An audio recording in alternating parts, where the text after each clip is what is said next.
사무엘서를 묵상하고 있습니다. 사무엘서는 원래 한 권입니다. 히브리어 성경은 한 권으로 되어 있는데 히브리어 성경을 헬라어로 번역하는 과정에서 히브리어, 특히 고대 히브리어는 띄어쓰기도 없고 자음만 있습니다. 쭉 쓰기만 하면 되는 거죠. 그렇기 때문에 한 권이면 충분했던 양이었는데 이것을 헬라어로 번역하는 과정에서 분량이 두세 배로 늘어난 겁니다. 그래서 임의로 상과 하로 구분해 가지고 이 성경을 지금까지 우리가 이어받아 보고 있는 겁니다. 그래서 사무엘기는 특히 변화하는 시대 속에서 하나님이 어떻게 그 시대에 섭리하시는가, 간섭하시는가, 그 시대를 이끄시는가라고 하는 관점으로 묵상하시면 좋을 것 같습니다. 특히 사무엘서의 시작은 자기 소견에 오른 대로 살았던 사사 시대를 마감하고 하나님의 마음, 하나님의 뜻대로 따라 통치하는 왕정의 시대를 열어가는 그 과정에서 하나님이 이스라엘을 어떻게 지도하시는지, 그리고 그 과정에서 우리들에게 알려주시고자 하시는 말씀이 무엇인지, 이런 것들도 덧붙여 생각하시면 유익한 묵상이 될 거라 생각합니다. 그런데 무엇보다도 중요한 것은 이 사무엘서는 출발 자체가 급변하는 시대 속에서 주어지는 하나님의 말씀이라는 거예요. 환경 자체가 변하는 시대에 주어진 말씀이라는 거죠. 그런 측면에서는 우리에게 굉장히 들어맞는 말씀이기도 합니다. 그렇죠? 우리는 지금 전무후무한 코로나라고 하는 큰 재앙 속에서 많은 사회학자, 역사학자, 그리고 미래학자들이 예견하죠. 앞으로의 인류의 역사는 코로나 이전과 이후로 나뉠 것이다. 이런 말을 사용할 정도로 굉장한 변화의 시대에 살고 있습니다. 이런 변화의 시대에 하나님께서 하나님의 백성들과 어떻게 함께 하시고 그 하나님의 백성들을 어떻게 이끄시는지를 주신 말씀을 통하여 깨닫는 그런 시간들이 되시기를 주의 이름으로 축원합니다. 그런 전체적인 배경 가운데 오늘 본문 말씀은 이런 내용이죠. 이스라엘 백성들이 블레셋과 전쟁에 임하게 됩니다. 그런데 그 전쟁이 벌어지는 장소는 아벡이라고 하는 장소였고 거기에서 두 번의 전투를 치르는데 첫 번째 전투에서는 4천 명이 죽임을 당합니다. 완전히 패하는 거죠. 그리고 이 1차 전투의 패배를 회의하면서 전략 회의를 하면서 왜 우리가 졌을까? 이스라엘의 지도자들이 계속해서 논의하다가 우리에게 하나님의 법궤가 필요하다. 그래서 아벡에서 약 30여 킬로 떨어진 실로라고 하는 곳에 성막이 있었고 그 성막 안에 있던 법궤를 가져오자 이렇게 결정합니다. 그래서 그렇게 결정한 것에 따라 홈리와 비느하스가 법궤를 가지고 이 전쟁에 참여하게 되죠. 그렇게 사기가 충천해지는 이스라엘을 맞서는 블레셋도 하나님의 법궤가 들어왔다는 말을 듣고 두려워하는 마음으로 전쟁에 임했는데 막상 뚜껑을 열어보니까 블레셋이 이스라엘을 더욱더 참패를 시켜버려요.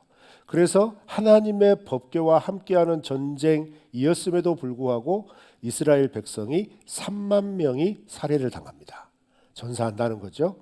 놀라운 소식입니다. 이 패전의 소식을 베냐민 지파의 한 청년이 그 살육의 현장을 겨우 빠져나와서 불이 나게 한 걸음으로 달려와 실로의 사람들에게 전하고 그리고 실로의 성문에서 앉아있던 엘리에게 전하면서 엘리가 아들도 죽고 이스라엘 백성들도 죽었다라는 말을 들을 때에는 괜찮았는데 하나님의 궤가 블레셋에게 빼앗겠다는 소식을 듣고 그대로 뒤로 넘어져서 죽습니다. 그리고 또 여기에서 이 이야기가 끝나는 게 아니라 그렇게 이스라엘 백성들도 죽고 홈리와 비느하스도 죽고 엘리도 죽었다는 소식을 비느하스의 아내가 들었는데 마침 해산달이 가까웠어요. 그래서 그 소식을 듣고 너무 충격을 받아서 조산을 하게 됩니다. 조산을 하는 과정에서 힘들게 아이를 낳다가 그만 생명이 이뤄져 가요. 생명이 꺼져 가요. 그리고 죽기 직전에 그렇게 낳은 아들의 이름을 짓는데 그 이름이 이카보드, 이가봇 이렇게 짓습니다. 이카보드, 이가봇이라고 하는 이름의 뜻은 없다, 카보드, 영광이 없다, 혹은 영광이 사라졌다, 혹은 영광이 떠났다 이렇게 직역할 수 있습니다. 그러면서 이제 읽었던 본문 말씀에서 왜 이가봇이라고 지었는지에 대한 이유를 21절, 22절에서 연속적으로 동일한 표현으로 언급을 하죠. 하나님의 궤를 빼앗겼기 때문이다. 하나님의 궤를 빼앗겼기 때문이다. 이렇게 기록합니다. 하나님의 궤가 블레셋 사람들에게 빼앗겼으니 이제 이스라엘의 하나님의 영광이 떠난 것이다. 이렇게 고백한 겁니다. 자, 이 고백을 들으면서 말씀을 준비하다가 이런 질문을 해보았습니다. 왜 비느하스의 아내는 영광이 떠났다고 했을까? 본문 말씀에서는 하나님의 궤가 떠났기 때문에 영광이 떠났다. 이스라엘에게 하나님의 영광이 떠나갔다. 이렇게 해설을 하고 있죠. 사무엘서의 저자가 22절에서는 해설을 덧붙인 거예요. 그런데 그 이야기를 읽으면서 왜 그랬을까? 왜냐하면 왜 이런 질문을 하게 되냐면 사무엘서 2장부터 4장까지 오면서 굉장히 주목할 만한 몇 가지 포인트의 사건이 있습니다. 그 사건이 뭐냐면 사무엘의 등장이죠. 사무엘이 등장하고 사무엘이 엘리와 함께 실로의 성소에서 자라나기 시작하면서 어떤 변화가 일어나기 시작하냐면 자, 사무엘상 3장 19절부터 21절 말씀을 우리 다 같이 함께 읽어보시겠습니다. 시작. 사무엘이 자라매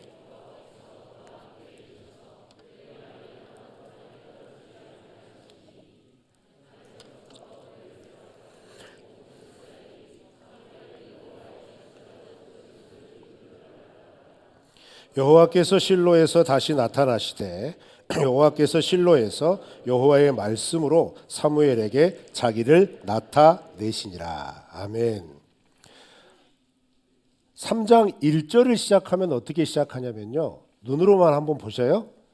그 시대는 말씀이 흔하지 않은 시대였다. 그리고 이상도 흔하지 않았다. 라고 시작했어요.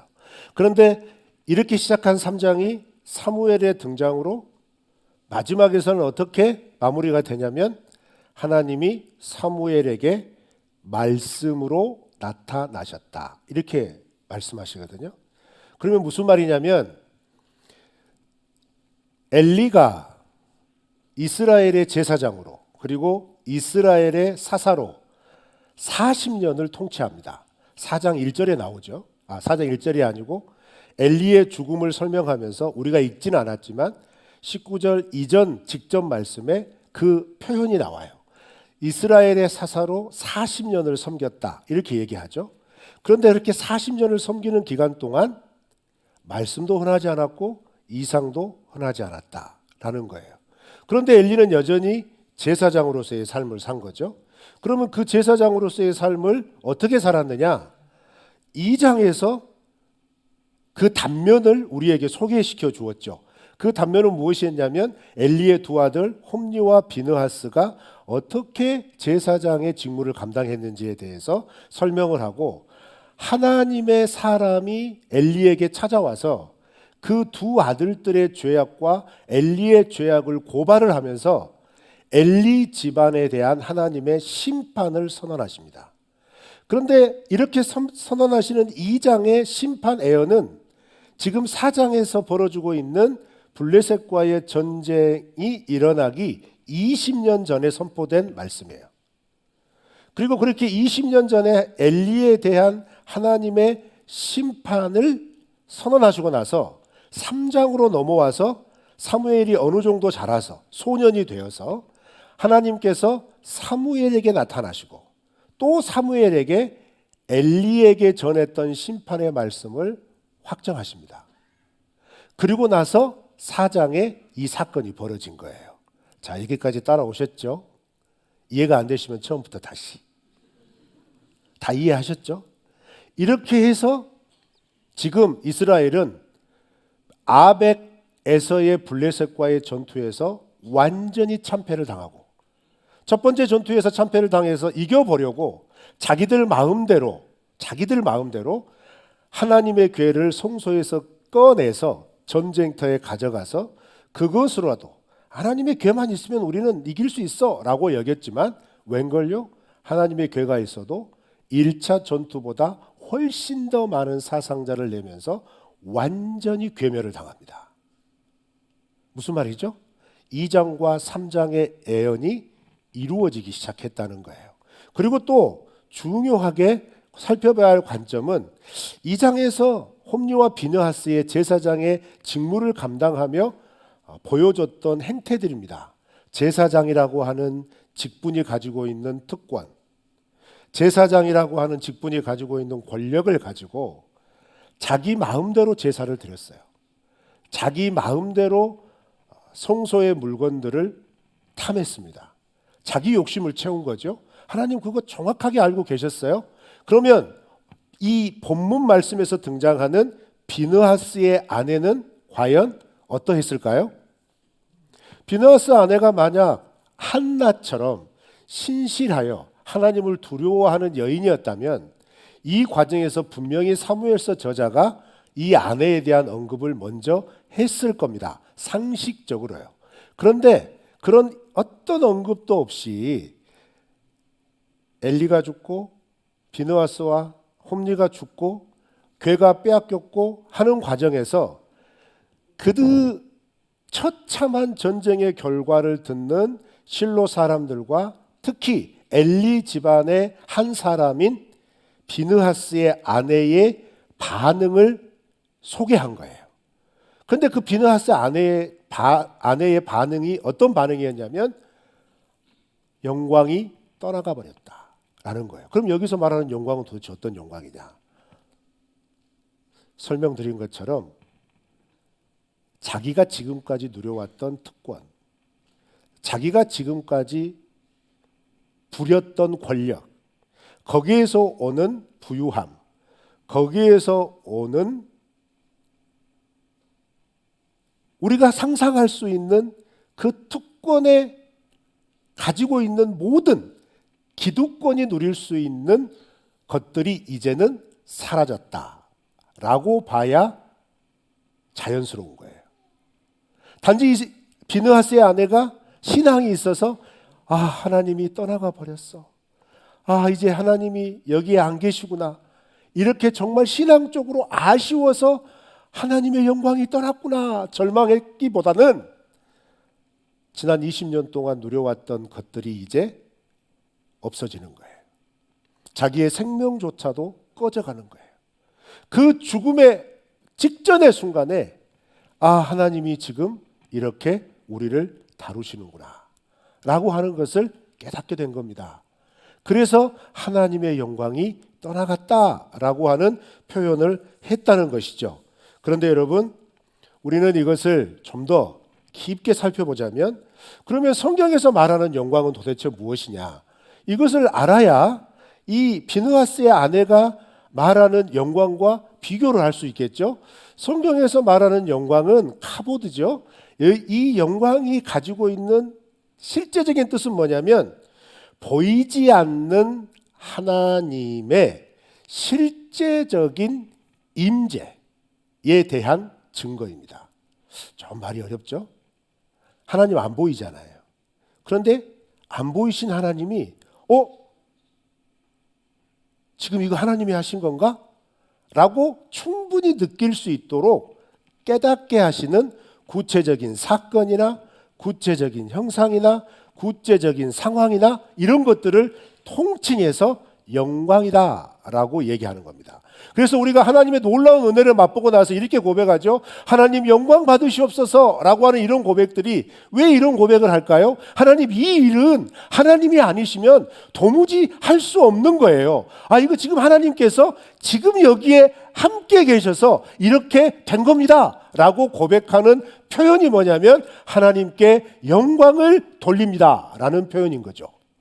그러니까 성경에서 말하는 영광이라는 건 뭐냐면 하나님은 보이시지 않지만 그 하나님이 실제하셔서 내 삶 가운데서 나 하나님이야, 나 이런 존재다, 나 아니면 이거 할 수 없어, 하나님이니까 이렇게 할 수 있는 거지 라고 하는 놀라운 증거들을 보여주시는 거예요.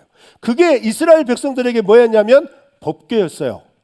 왜 이게 이스라엘 백성들에게 하나님의 살아계신 증거였나요? 여러분 잘 기억하실 겁니다. 하나님께서 이스라엘 백성들을 출애굽하셔서 시내산으로 오게 하신 다음에 가장 먼저 하셨던 게 무엇이었냐면 약속을 맺고 그 약속에 따라 내가 너희의 하나님이 돼야 하겠기에 내가 너희와 함께하는 초소를 만들어라 하면서 성막을 만들라 하시죠. 그리고 그 성막의 중심에 내가 너희와 함께 있을 자리, 좌소를 만들어라 라고 하시면서 법궤를 만들라고 하셨어요. 그리고 그 법궤에 이 모든 것을 다 제작하시고 하나님 앞에 성막을 드릴 때 내려와서 임재하시죠. 그런데 하나님은 보이지 않으시잖아요. 그래서 이스라엘 백성들에게 보여주신 거예요. 내가 이제 시내산 꼭대기에서 이리로 내려온다. 그리고 그 증거로 그렇게 하나님 앞에 드려진 이후로 성막 지성소에서는 법궤에서부터 피어오르는 낮에는 구름 기둥이라고 하는 형상이, 그리고 밤에는 불기둥이라고 하는 형상을 통하여서 지금 우리가 하나님과 함께 계셔, 하나님이 우리와 지금 함께 계신 거야 라고 하는 것을 분명히 알아라고 말씀을 하셨어요. 그래서 이 법궤가 가는 곳에는 반드시 무엇이 나타나느냐? 하나님의 권능이 나타납니다. 하나님의 승리가 이어지고요, 하나님의 살아계심의 증거로서 이스라엘 백성들의 삶의 필요들이 거기에서부터 공급되어지는 분명한 확증들이 경험되었어요. 그것이 출애굽의 경험이었고 광야 생활의 경험이었고 가나안 정복할 때 그 무수한 전쟁의 역사 속에서의 경험이었다는 사실이죠. 그러니까 이스라엘 백성들에게 법궤는 살아계신 하나님의 임재의 증거예요. 그 말은 무슨 말이냐면 그 놀라운 능력의 하나님, 승리의 하나님, 전쟁에 능하신 하나님이 지금 우리와 함께 계신다라고 하는 확신의 증거라는 거죠. 그런데 문제는 뭐예요? 이 궤가 아벡과의 전투의 현장에 나갔음에도 이스라엘은 참패를 당한 겁니다. 설명할 수가 없죠. 이게 어떻게 된 일인가? 그런데 하나님은 이 영광에 대하여 이야기하시면서 분명히 언지를 하셨어요. 2장 27절부터 36절에 하나님의 사람을 통한 엘리에 대한 심판의 예언을 통하여서, 그리고 3장 11절부터 18절까지 사무엘을 통하여 거듭하신 심판의 예언을 통하여서 내가 너희를 심판하겠다라고 분명히 말씀하셨고, 이 법궤가 전쟁에 나갔음에도 이스라엘이 패하고 엘리의 두 아들이 전사하고 엘리가 그 소식을 듣고 죽고, 이런 사건들은 이렇게 예언하신 하나님의 말씀이 이루어진 증거라는 거죠. 이렇게 하나님이 말씀하시는 대로 이루시는 과정에서 법궤는 무슨 역할을 하였느냐? 사람들이 생각하기에 법궤만 있으면 승리합니다 라고 하는 미신, 법궤만 있으면 우리는 얼마든지 강력해질 수 있습니다 라고 하는 전쟁의 수단, 그렇게만 여겼던 법궤, 그것을 하나님께서 과감히 버리십니다. 그리고 하나님의 사람을 통해, 사무엘을 통해 예언하신 대로 하나님의 말씀이 이루어지는 것을 보이신 거예요. 그런데 비느하스의 아내는 법궤가 빼앗긴 것만 보고 하나님의 말씀이 이루어지는 보이지 않는 하나님이 실제한 것을 보지 못한 거예요. 그래서 이가봇이라고 이름을 지은 겁니다. 이것을 더 설명하기 위해서 본문은 아니지만 본문 앞절 17절 말씀을 우리 한번 다 같이 한번 읽어보실까요? 17절입니다. 시작. 이스라엘이 블레셋 사람들 앞에서 도망하였고 백성 중에서 큰 살육이 있었고 당신의 두 아들 홈리와 비느하스도 죽임을 당하였고 하나님의 괴는 빼앗겼나이다. 네. 아멘을 하기에는 너무 부적절한 말씀이죠. 너무 슬픈 소식이에요. 자, 그런데 여기에서 개역 개정은 소식을 전하는 자라고 번역된 히브리어 단어가 매우 중요합니다. 왜냐하면 이 단어는 바세르라고 하는 단어인데, 바세르라고 하는 단어는 좋은 소식이라는 뜻입니다. 우리 한글 개역 성경하고는 전혀 다르죠. 어감이 다르죠. 좋은 소식이라는 뜻이에요. 바세르, 좋은 소식을 전하는 자가 와서, 근데 그 소식이 뭐예요? 패했다, 죽었다, 뺏겼다, 이 소식인 거예요. 이해가 되십니까? 어떻게 이게 좋은 소식이에요? 이거 좋은 소식일 수 없죠. 좋은 소식일 수 없습니다. 근데 이것을 이해하기 위해서 우리가 또 한 성경을 찾아봐야 되는데, 예레미야 7장 12절부터 14절입니다. 예레미야 7장 12절부터 14절, 우리 화면을 보시고 다 같이 읽으실까요? 시작. 너희는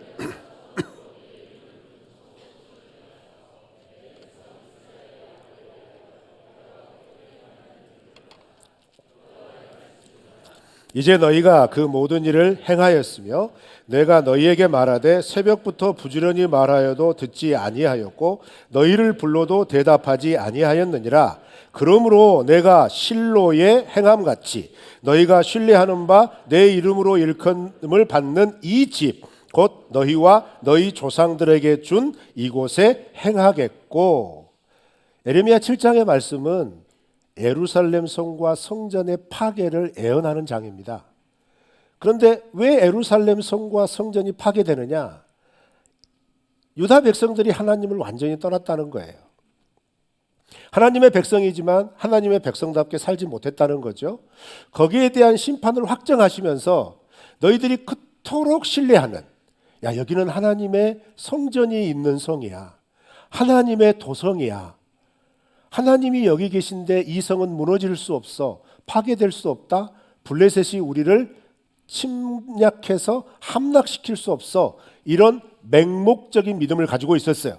그러면서도 그런 믿음을 가지고 있었음에도 그들은 하나님과 겸하여 가나안의 무수한 종교들을 함께 섬겼다는 거죠. 하나님이 그런 이스라엘 백성들을 향하여 심판을 확정하시되 너희들이 그토록 확신하는 예루살렘 성을 이렇게 무너뜨릴 거야 라고 말씀하시면서 제시하신 예가 뭐냐면, 야, 너희들이 가나안 땅에 들어와서 처음 세운, 내 처소를 처음 세운 실로에 가봐라, 이렇게 말씀하시는 거예요.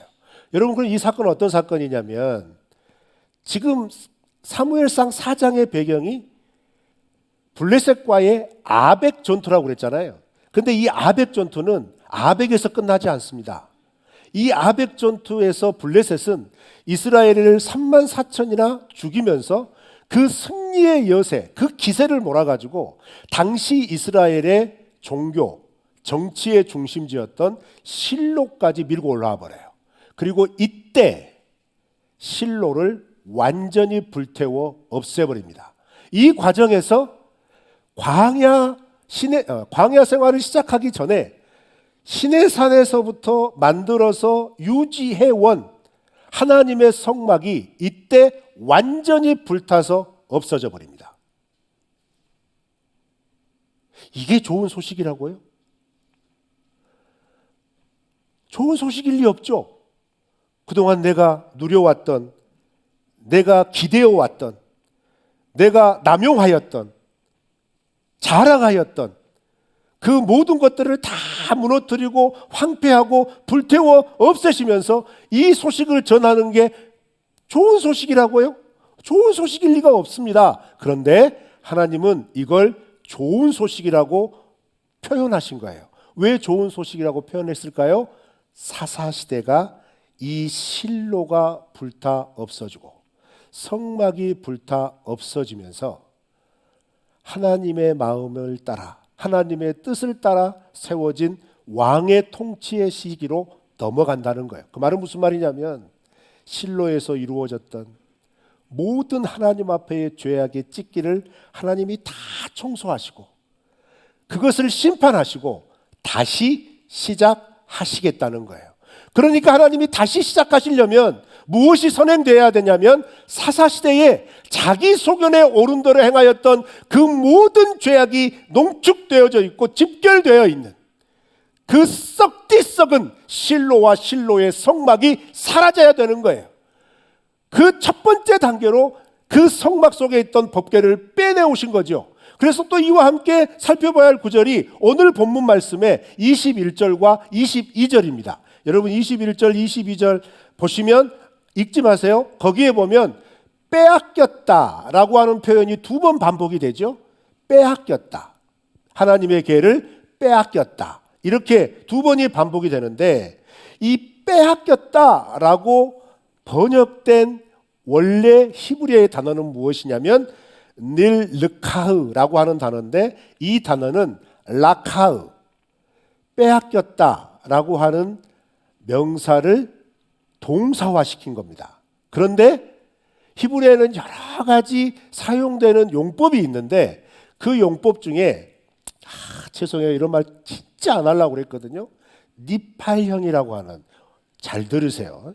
오해해서 듣지 마시고, 니팔형이라고 하는 동사의 문법이 있어요. 근데 그것은 어떤 때 쓰냐면 자의적인 것을 표현할 때 쓰는 거예요. 자발적으로 움직였다라고 하는 걸 쓸 때 니팔형 동사를 쓰는 겁니다. 그런데 이 단어가 니팔형 동사예요. 이해가 안 되죠? 블레셋이 빼앗아 갔는데 자발적으로 뺏김을 당했대요. 이게 이 말씀 속에 담겨 있는 거죠. 그럼 이걸 이해하려면 어떻게 이해하셔야 되느냐? 여러분 사무엘상 이어지는 5장의 내용이 뭔지 아세요? 이번 주간 우리가 묵상할 내용인데 사무엘상 5장의 내용은 그렇게 블레셋이 법궤를 빼앗아 가지고 이제 자기들의 도시로 가져가잖아요. 그런데 사건들이 일어나죠. 다곤, 자기들이 섬기는 다곤의 신상에 목이 부러지고 손목이 부러져서 법궤 앞에 딱 엎드러지는 일이 일어납니다. 그리고 이 법궤가 옮겨지는 도시마다 독종이 퍼지기 시작해요. 사람들이 죽어나가기 시작해요. 그러니까 블레셋 사람들이 혼란을 일으키는 겁니다. 야, 이거 법궤 우리에게 승리를 가져오는 게 아니라 저주를 가져오는구나. 처음에 이렇게 생각해서 이 도시 저 도시로 막 옮기다가 결국은 야, 이거 우리에게 있으면 안 돼. 그러면서 이스라엘로 돌려보내잖아요.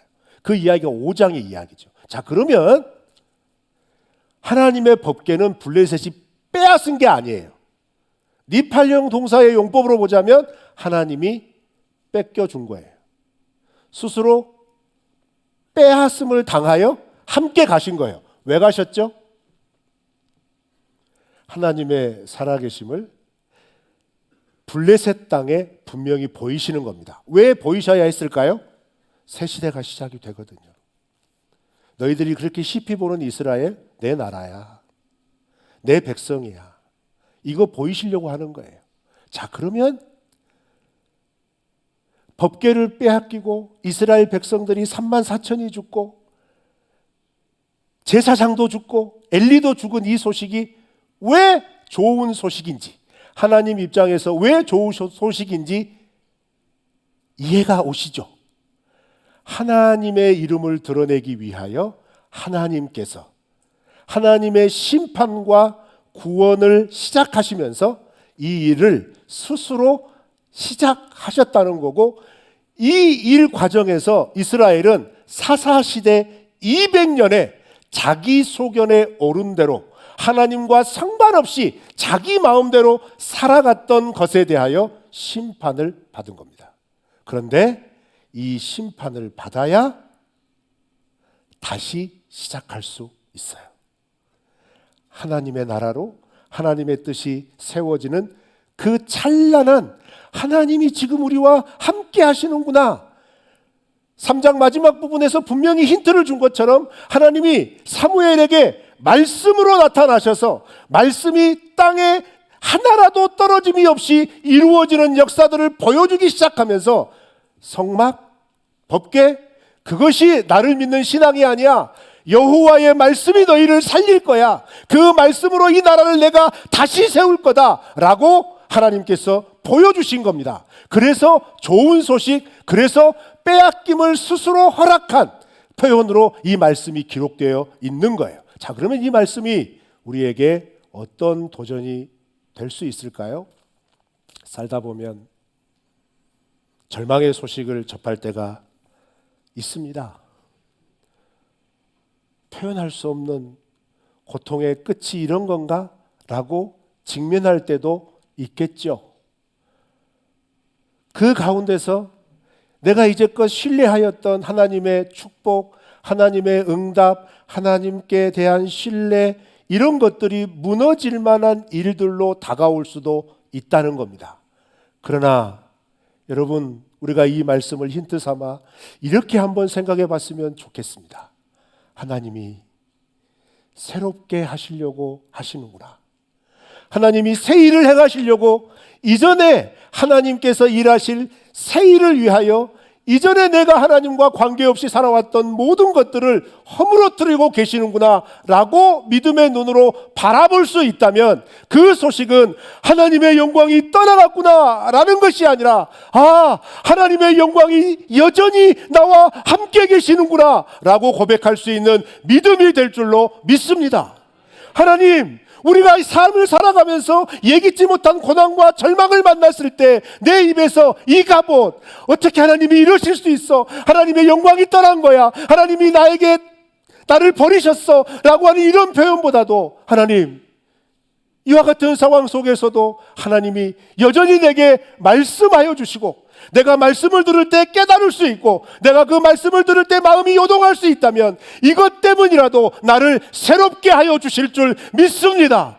이 말씀이 나를 살려주실 줄 믿습니다. 내가 그토록 기대하였던, 내가 누려왔던 것들이 다 불타고 없어져서 아무것도 남아있지 않다라고 좌절할 수 있지만 하나님의 말씀이 여전히 내 심장을 때릴 수 있다면, 하나님의 말씀이 여전히 내 눈을 고정시킬 수 있다면, 하나님의 말씀이 내 귀를 번쩍 뜨이게 하고 내 마음을 심란하게 파도가 일듯이 역동적으로 이렇게 세울 수 있다면 그것은 영광이 있다라는 것이 아니라 여전히 하나님의 영광이 우리 가운데 함께하여 주시는 증거인 줄로 믿습니다.